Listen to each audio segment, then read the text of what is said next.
The following is a YouTube-based audio production, brought to you by J.E. Realize. The versification is the sincerest form of flattery, gentlemen. Hello, this is J.E. Realize. This is what happens when you try to create new content from scratch for a 30-day post-fest. This is the new Inktober.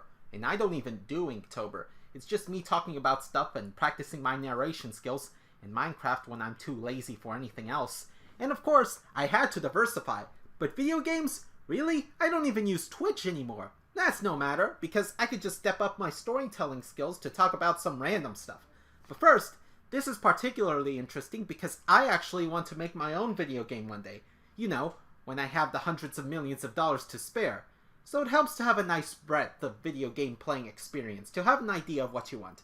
So in this list, I have 10 games I want to play, if at least for a little while, if I have the money. You know, try them out, get into a groove, stop worrying, and okay, that's too far. Let's start the video. I realize I'm going to get flack for this. Just let me go into it. Cyberpunk 2077. Yes, you might be thinking, but why? That game is a mess. You'd be supporting a broken industry if you buy that. That may be largely true. Heck, my computer can't even run it. I used to have an MSI GTX 980 Ti, and that could at least run the game on low, but that broke long ago, and I'm stuck with a 750 Ti until the price gouging blows over. And that card doesn't even pass the minimum threshold for even getting the game to run. So this game is going to be on the wish list indefinitely. But hey, at least it came out. That's more than I can say for that Final Fantasy VII remake. What do you mean it came out? Why wasn't I told about this? They've been taking forever. Besides, they said the same thing about The Witcher 3, and now it probably has more versions of it than Jane Eyre. And I buy my games on disc for $19.99 anyway, so believe me, I'm fine.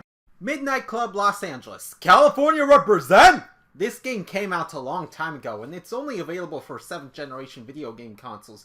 But I'm interested in it because I love Midnight Club 3 Dub Edition Remix. That was a fun street racing game, and nothing else could quite compete.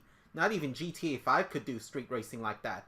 I don't expect Los Angeles to beat it out, because it won't, but hey, riding through Los Angeles virtually? Sign me up!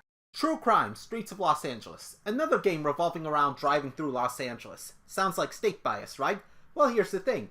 I had this game at one point, I had the GameCube disc, I had a Wii that was backwards compatible. What I didn't have was a GameCube memory card, or worse, a GameCube controller.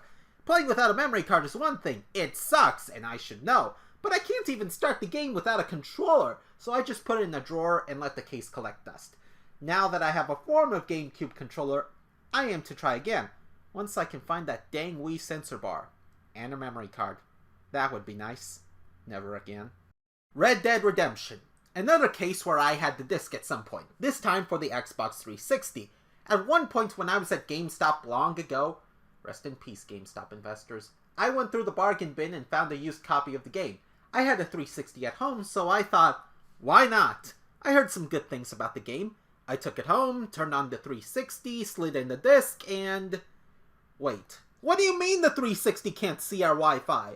So now I had to go through a mess of connectors just to get the 360 hooked up by Ethernet, and I got so far as the first cutscene of the game, only for the game to freeze up. I tried again. It still froze.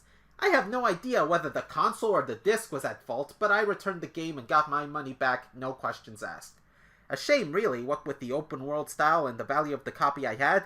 In the words of Douglas MacArthur, I shall return. Assassin's Creed Black Flag. I would have put a mercantile simulator here instead, but the only thing I can think of is trade winds. I technically played that already. Black Flag isn't even close to that, but at least they're sailing around the Caribbean. I really need to rethink this list. Anyway, Assassin's Creed is a franchise I've had inconsistent memories of. It's fine for what it is, but it's difficult to play for me. At least this version has something besides the gameplay to entice me, and I heard it's pretty good. You know, for an Assassin's Creed game. No Man's Sky. Ah yes, the most infamous galaxy-spanning game this side of Spore.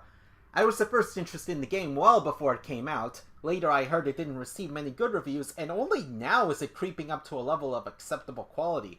I would have purchased it either way had I the money to spare. Granted, it's multiplayer, which, fun fact, I don't generally play multiplayer. It can get too wild. I like the simple approach of single player, and maybe the option to invite my friends if we want to do a co-op. but when the map is this big, I actually don't mind. The nearest hothead troll is what, 50 parsecs away? So long as I don't make a scene, I'll be fine. Watch Dogs 2. Specifically 2. As I said, West Coast bias. I heard some negative thoughts on the Watch Dogs series, which I think is fair. I don't expect to get much out of it, except a virtual tour of San Francisco, compressed into video game format. Hey, some people fawn over video game Venice, it's no different here. Rimworld. Let's break the monotony of standard AAA titles for a bit. I was first introduced to the game by a particularly spiffing YouTuber from Britain. What was his name again? Oh well. This game was some sort of top-down strategy game, which is not really my speed, but I was interested in a few things such as the tech tree, building your own facility, and a bit of the make-your-own-living nature of it. Hopefully this isn't as much a disappointment to me from a do-it-your-way standpoint as another game he introduced me to, Star Sector. I just want to make my own colonial empire. Does it have to be so hard? Pokemon Sword and/or Pokemon Shield. Really, you might say. Yes, I've heard some negative things about this game, but I've been interested in the Pokemon series of games, even if there are some gaps in what I played. That includes Black and White. I am not playing a game full of NYC propaganda. I played Fire Red when I was young, and I loved it. Same with Diamond and Pearl. I even got a Pokemon Bank subscription for 1 year to complement my playthrough of Pokemon X. Recon Dai will not forget that name. I want to go through the Pokemon series and play each RPG generation, and hopefully I will. The real question is, which version do I want to go for? It was much simpler in the earlier editions where there was a third option, but now there's a third and fourth option bungling this up, or no third option at all. And this is basically the only thing I reasonably hate about the series. Yep, that's it. Hate to disappoint you. No More Heroes. What a way to end the list with a rather bonkers entry. I heard about the premise, that being of a guy wielding a light katana, and though I don't remember why I was interested, I was. I mean, this was one of the few rated M video games offered by Nintendo, not necessarily created by or for Nintendo, but rather finding a home on its platforms. And even though my interest in playing this game is not strong enough to make me buy this game, given I'm strapped for cash, it was still enough to make me upset that they delegated Travis as a skin in Super Smash Bros. Ultimate rather than making him a character. I'm not going to rant about people who are sick of sword-wielding characters, but to finish this point, nothing about this choice makes sense to me. But it's on this list, so there must have been a reason, even if I can't think of it right now. Let's wrap this up. Most of the titles given here are pretty well-known AAA games, known by those who pay attention to those kinds of games. No wonder things are messed up right now. Car-related industries own a share in video games. Yeah, not everyone enjoys those titles, but I had a bit of a soft spot for open-world games where you're not pressured to follow a specific storyline. I just want to do what I please. As for the others, other things I like are compelling stories that don't force me to pick and choose what happens next in the story. You won't believe how stressful that may be. Or they have unique mechanics I'd like to experiment with in the future. I've wanted to make my own video game for a while, and of course, it helps to get a bit of experience from the video games I do play. Maybe one day, some of these titles will fall into my lap, and I can further establish what I want from my ideal video game. A guy can dream. Anyway, do the feedback thing. Like, comment, subscribe, or dislike if you're Shia LaBeouf. Follow me on Twitter at JERealize. This has been JERealize. I'll see you next time, and there will be a next time.